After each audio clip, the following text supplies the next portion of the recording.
Hi, welcome back to Cooking with Mrs. Thompson. I'm Karen Thompson, a former hospital food service director dietitian and retired family and consumer science teacher. Join me as we travel the globe tasting the world's cuisine. Today we're heading back to the Eastern Mediterranean or the Levant region to make an herbed rice pilaf.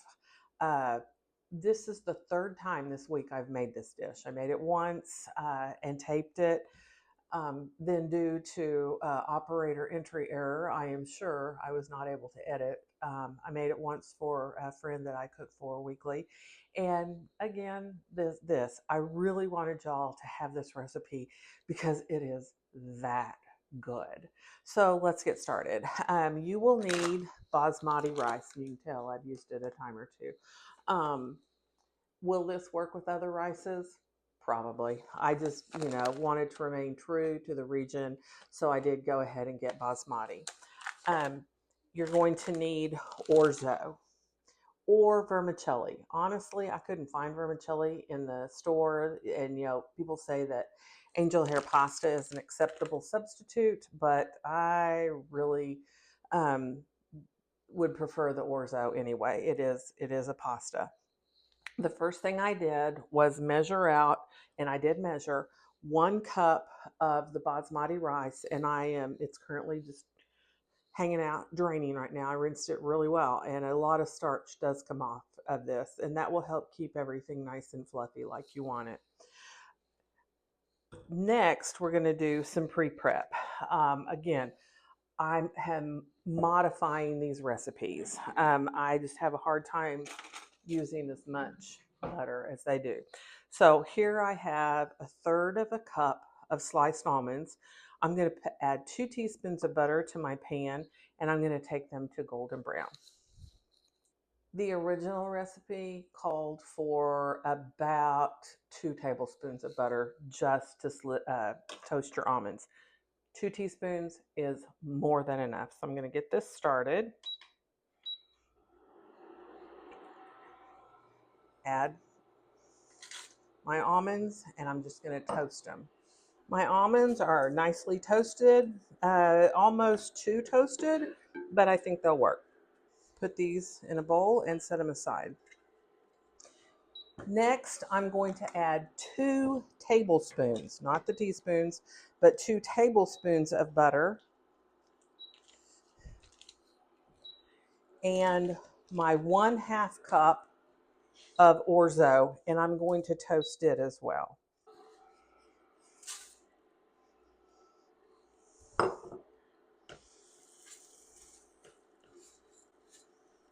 Now, what's going to happen with this is my butter is going to brown as well. The original recipe called for 4 tablespoons, half a stick of butter. Again, I had a hard time using that much butter. 2 tablespoons is more than enough. And the browned butter along with the browned orzo, it's going to give this a super nice nutty flavor, and it's definitely worth this extra step. So we're going to take it and brown it as well. My butter is starting to brown.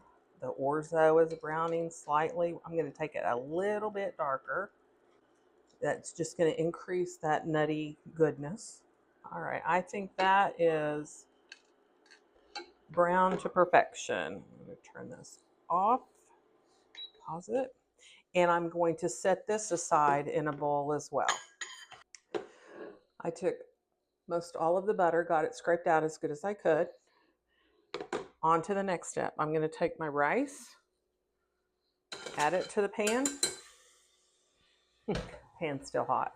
And I have 2 cups of salted chicken stock. Don't use the low sodium one unless you want to control and add your own salt. I'm using chicken bouillon that I always use, and it's made a little bit stronger than normal because I like that concentrated chicken flavor. All right, that goes in the pot. I'm going to cover it and cook it for 2 minutes, at which time I'll uncover, add the orzo, and let it finish cooking. The rice has been cooking for 2 to 3 minutes. I just turned the heat down. It was kind of boiling over. I'm going to put it back to medium low. I'm going to add my butter orzo, trying to get all that browned butter goodness in there. Give it a little stir. I'm going to put the lid back on, and now it's going to cook for another 12 to 15 minutes. The rice is cooked about 15 minutes. It's all done. But before we finish this dish, which is just another little step, I wanted to show you guys something. I bought this parsley, roughly 2 weeks ago, and I've stored it in the bag that, I stored it in with a damp paper towel around it, keeping it open, just, laying it like that in my refrigerator. And it has kept so well. There's no spoiled spots. It's still just as fresh as it was.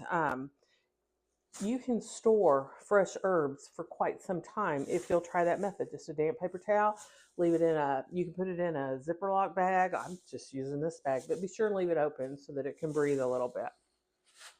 All right, so let's finish. Pull the lid off. It's good and hot. I'm going to give it just a nice little fluff. You can fluff it with a fork if you would prefer. To this, I'm going to add 1 teaspoon of dill weed. This is dried. And roughly half a cup of, or somewhere between a quarter and a half a cup of chopped fresh parsley. I'm just going to give this all a stir. And we're almost done. I did send my daughter to the store for dill weed. I'm like, hey, Chris, I need some dill. And she's like, Mom, I hope I got the right thing. I didn't even think about it. They make dill seed and they make dill weed. You want the dill weed. If you are using fresh, you're going to use about 2 tablespoons. Fresh takes a little bit more than the dried does. Now we're going to add half of our toasted almonds. Give it a stir. And that's it. It's done. This took me maybe 5 minutes longer than those instant box mix things. And I promise, this is so much better. The bright, fresh herbs in it, it just makes a huge difference. The browned butter, you see that? Look how good that looks. So I'm going to put just a sprinkle of almonds on the top for garnish. And let's give it a taste. It's nutty from the butter. It's nutty from the toasted almonds. You have those bright, fresh herb flavors in there as well. I know this dish, it's from the Eastern Mediterranean. It's good with everything. I can see it being served with, a grilled steak or grilled chicken. It's not just, you don't have to be having, Mediterranean food to eat it. It's that good.